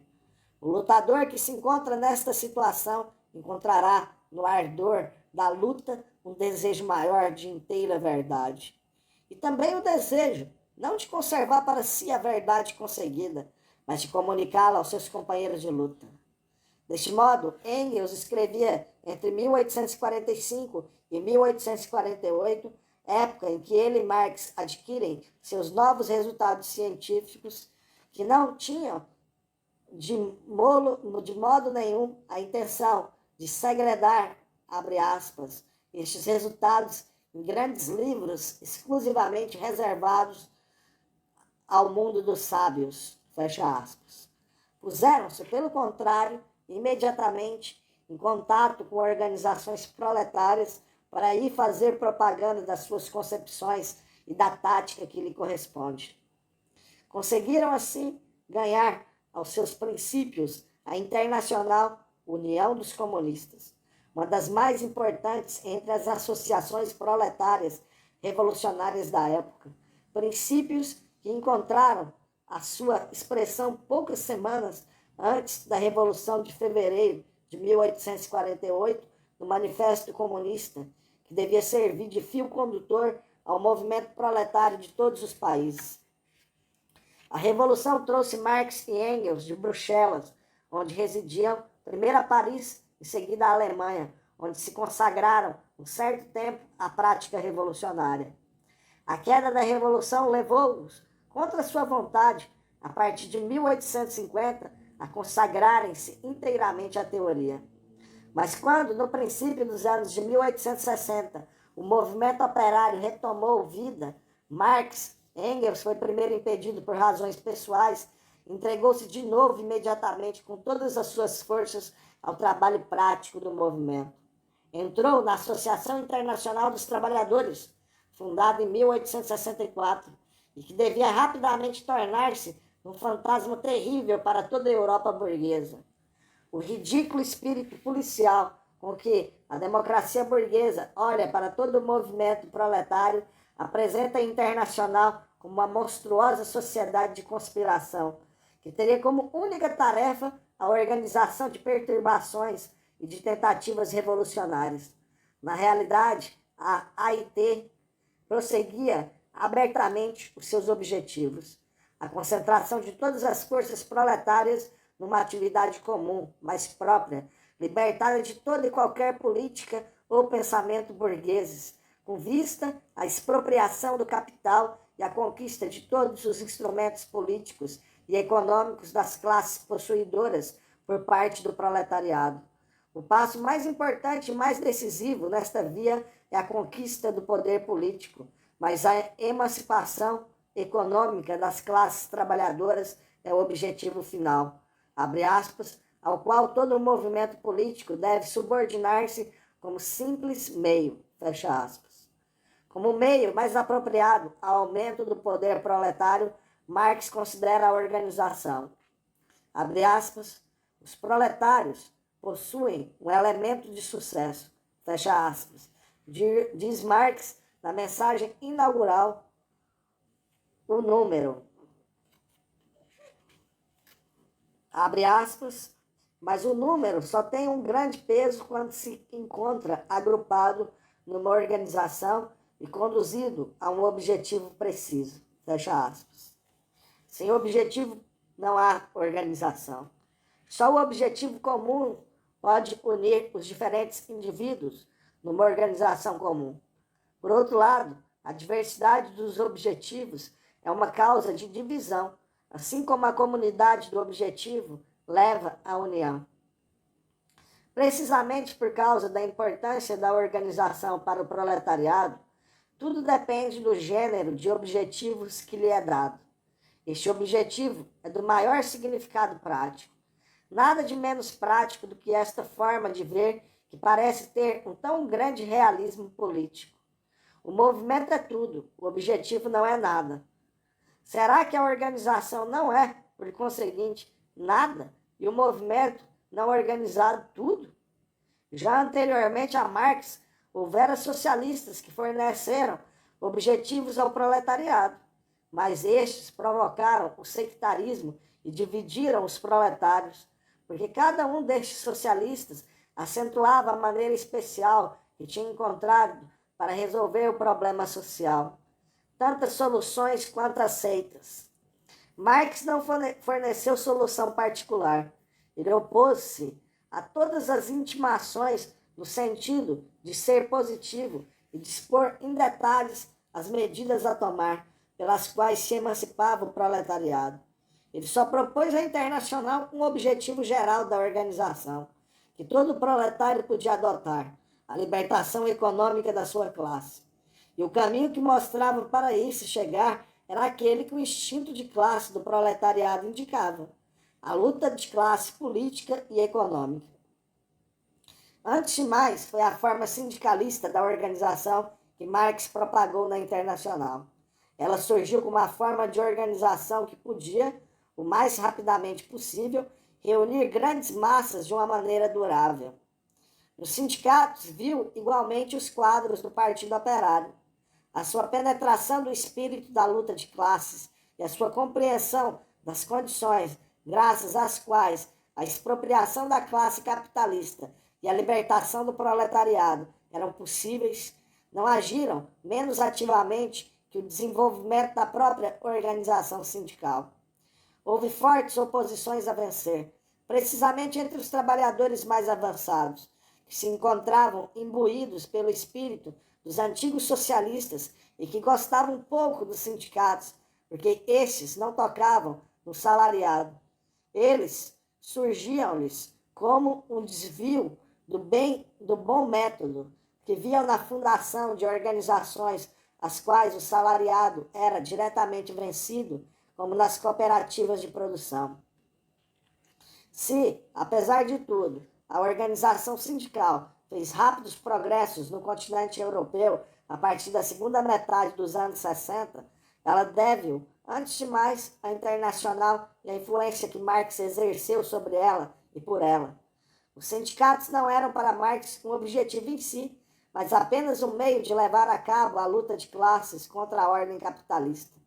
Ela opôs-se da maneira mais enérgica aos chefes de sindicatos que tentaram afastar os sindicatos deste objetivo, fosse por razões estritamente pessoais ou por considerações puramente sindicais, nomeadamente contra os funcionários sindicais que começaram a trapacear, em alemão, Mogelu, com os liberais. Em geral, Marx era tão indulgente e tolerante em relação às massas proletárias quanto severo para quem se apresentava como seus chefes. Isto foi sobretudo verdade no que respeita aos teóricos. Na organização proletária era bem-vindo para Marx todo proletário que se apresentava com a intenção honesta de participar da luta de classes, quaisquer que fossem as concepções que o novo aderente defendesse, os motivos de ação teórica que o levaram ou os argumentos que empregava, quer fosse ateu ou cristão, prudoniano, blanquista, weytigliano ou lassalliano. Naturalmente, que não lhe era indiferente tratar com operários de concepções claras ou cheios de confusões. Considerava como um dever importante esclarecê-los, mas teria considerado errado afastar trabalhadores que pensassem de maneira confusa e separá-los da organização. Ele punha toda a sua confiança no poder das contradições de classes e na lógica da luta de classes, que devia levar cada proletário à via correta, desde o momento em que tinha aderido a uma organização que servia uma verdadeira luta de classe proletária.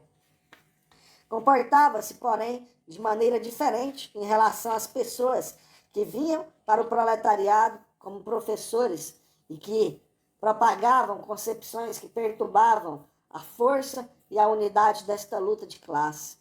Em relação a estes elementos, não conhecia indulgências. A eles se opôs como crítico impiedoso, mesmo que as intenções daqueles que criticavam fossem as melhores.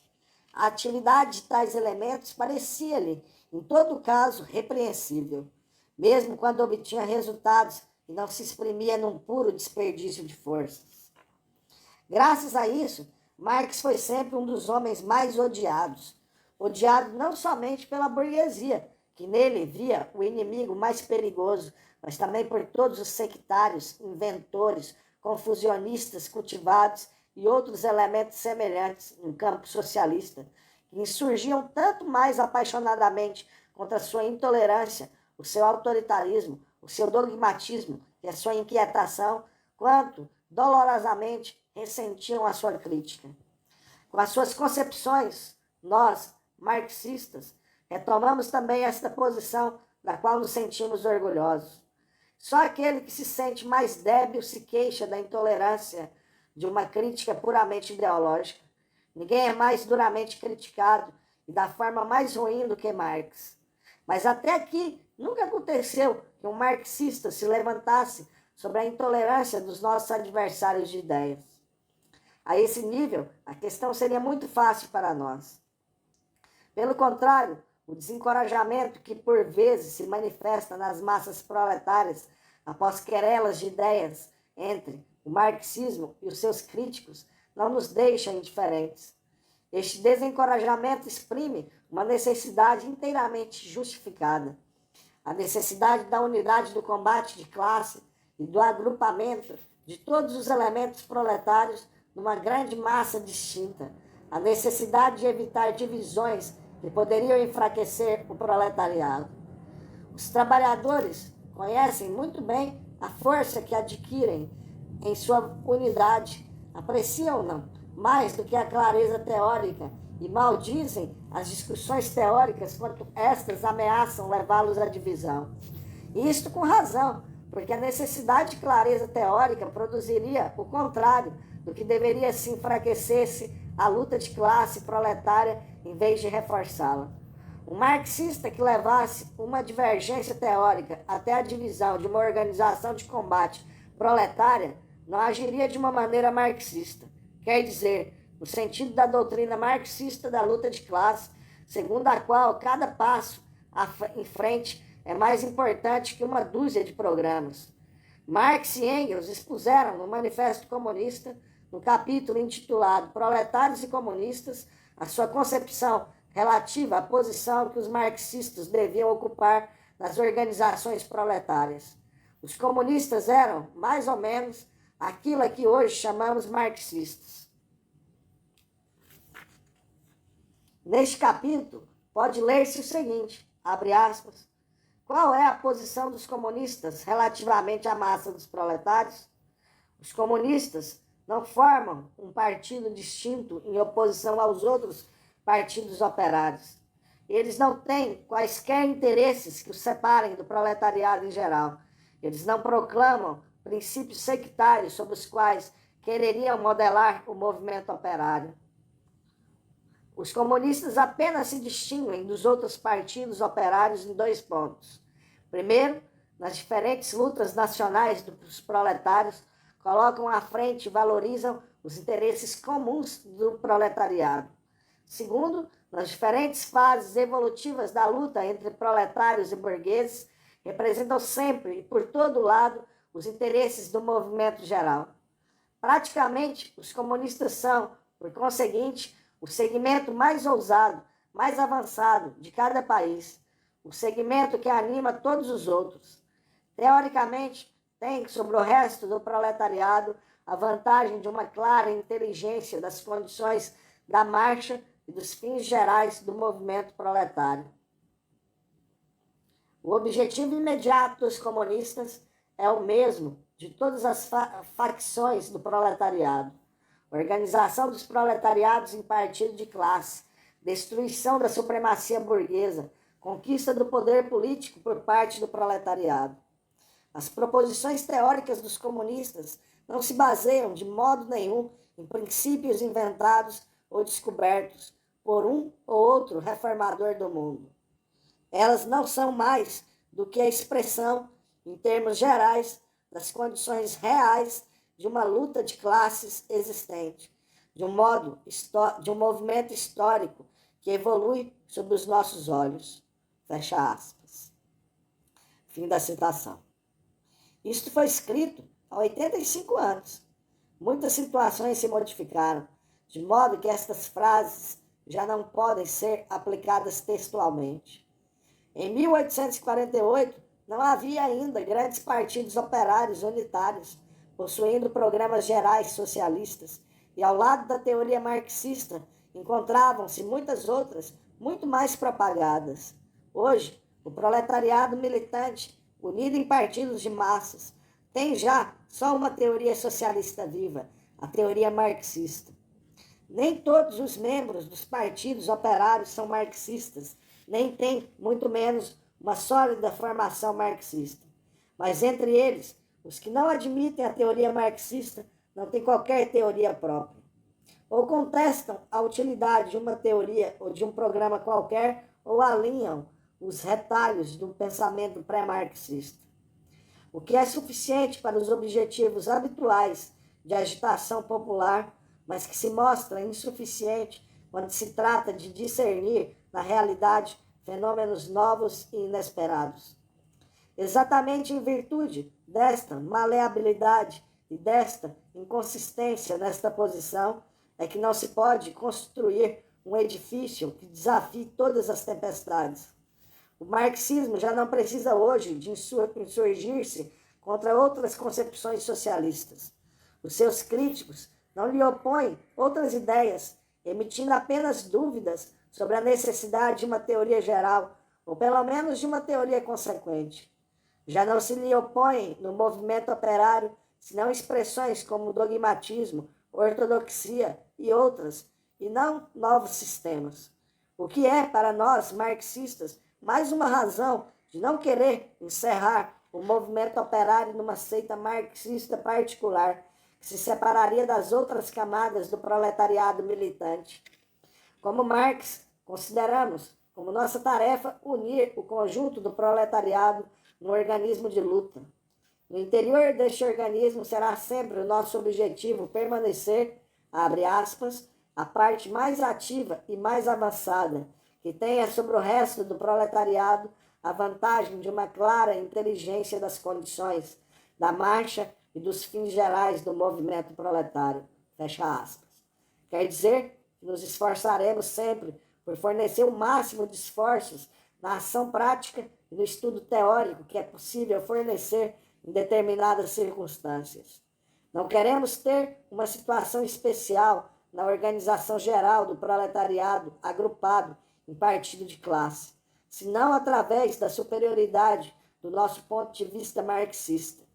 O proletariado, de resto, onde se encontra penetrado pelo marxismo, é levado pela força das coisas a tomar esse caminho. É muito raro que um marxista, um grupo marxista, tenha apelado à cisão por divergências teóricas. Quando houve divisões, foram-no sempre por razões práticas e não teóricas. Tratava-se sempre de divisões táticas ou de organização que a isso levaram. E a teoria foi sempre o bode expiatório de todos os pecados cometidos nessas circunstâncias. Hoje, ainda, a oposição tão profunda entre comunistas e social-democratas não é teórica, mas prática. Essa a razão por que não falaremos disso aqui mais tempo. Esta oposição é uma oposição tática e de organização, e não a oposição do marxismo e do antimarxismo, mas nem a da democracia e da ditadura. A este respeito, podemos, nós, social-democratas, referir-nos plenamente a Marx, que interviu nas questões do partido e dos sindicatos em favor da democracia mais completa e na do Estado em favor da República Democrática. Este parágrafo foi apresentado em 1933. Marx não mostrou apenas teoricamente a via pela qual o proletariado deve atingir mais rapidamente o seu grande objetivo. Ele mostrou-se também praticamente à frente nesta via. Através da sua atividade na Internacional, tornou-se um guia para toda a nossa atividade prática. Não apenas como pensador, mas ainda como modelo, nós devemos aqui comemorar Marx, ou melhor, o que está mais no seu espírito, estudá-lo. Não obteremos menor proveito da história da sua atividade pessoal do que dos seus estudos teóricos. Marx não foi apenas um modelo pela sua atividade, pela sua inteligência superior, mas também pela sua audácia, pela sua perseverança, que se conjugavam com a maior bondade, abnegação e inquebrantável serenidade. Para conhecermos a sua audácia, é preciso ler o seu processo, que teve lugar em Colônia, a 9 de fevereiro de 1849, em virtude do seu apelo à resistência armada, onde expõe a necessidade de uma nova revolução. O vigilante cuidado que mostrou quando ele próprio vivia na maior miséria pelos seus companheiros e que pensava antes de pensar em si próprio, nomeadamente após a derrocada da Revolução de 1848, como após a queda da Comuna de Paris de 1871, é testemunho da sua bondade e da sua abnegação. Toda a sua vida foi uma ininterrupta cadeia de difíceis experiências, as quais só um homem cuja perseverança e energia ultrapassavam em muito a medida comum podia resistir. Desde o início da sua atividade na Rheinische Zeitung, em 1842, foi perseguido de país em país, até a altura em que a Revolução de 1848 lhe fez esperar pela vitória. Com a derrota da Revolução, viu-se de novo rejeitado para a miséria política e pessoal, que parecia sem esperança, tanto mais que no exílio se via boicotado, por um lado, pela democracia burguesa, por outro, por uma parte dos próprios comunistas que o combatiam porque não era, segundo eles, suficientemente revolucionário e porque um grande número dos seus partidários se encontravam presos por muitos anos nas fortalezas prussianas. Veio finalmente uma abertura, a Internacional, mas após alguns anos, esta desapareceu também, depois da queda da Comuna de Paris, e foi dissolvida na confusão. Bem entendido, a Internacional tinha realizado a sua tarefa de modo mais brilhante, mas precisamente em virtude disso, os movimentos revolucionários dos diferentes países tinham se tornado autônomos. Quanto mais crescia, mais a Internacional tinha necessidade de uma forma de organização mais elástica, que deixasse mais lugar às diferentes organizações nacionais. Todavia, na mesma altura, os dirigentes dos sindicatos ingleses que queriam avançar com os liberais sentiram-se pouco à vontade em virtude das tendências da luta de classe, quando nos países latinos o anarquismo bakuninista se revoltava contra a participação dos trabalhadores na política, fenômeno que precisamente levara então o Conselho Geral da Internacional à aplicação mais rigorosa das suas atribuições centralizadoras, quando o federalismo se mostrava mais necessário do que nunca na organização.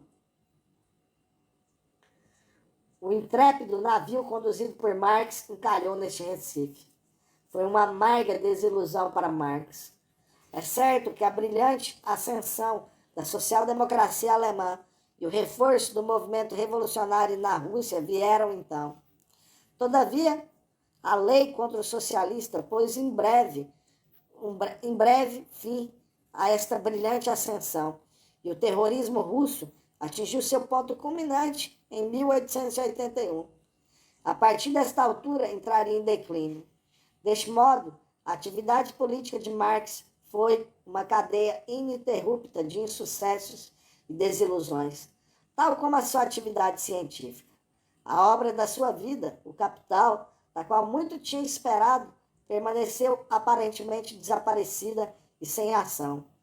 Mesmo no seu próprio partido, a sua obra foi sempre pouco compreendida até ao princípio dos anos 80. Marx morreu exatamente na época em que as sementes que tinham prodigalizado nos períodos mais áridos deviam levantar-se. Morreu no momento em que o movimento proletário se estendeu a toda a Europa e foi penetrado pelo seu espírito, colocando-se sobre os fundamentos que ele tinha estabelecido, o que provocou um progresso vitorioso para o proletariado. Por mais desencorajadora que tenha sido esta situação para muitos homens, ela não retirou nunca a Marx o seu humor nem as suas convicções. Ele ultrapassou tão fortemente o seu meio e viu tão longe para além deste meio que pode aperceber a terra prometida que a grande massa dos seus contemporâneos nem sequer entrevia.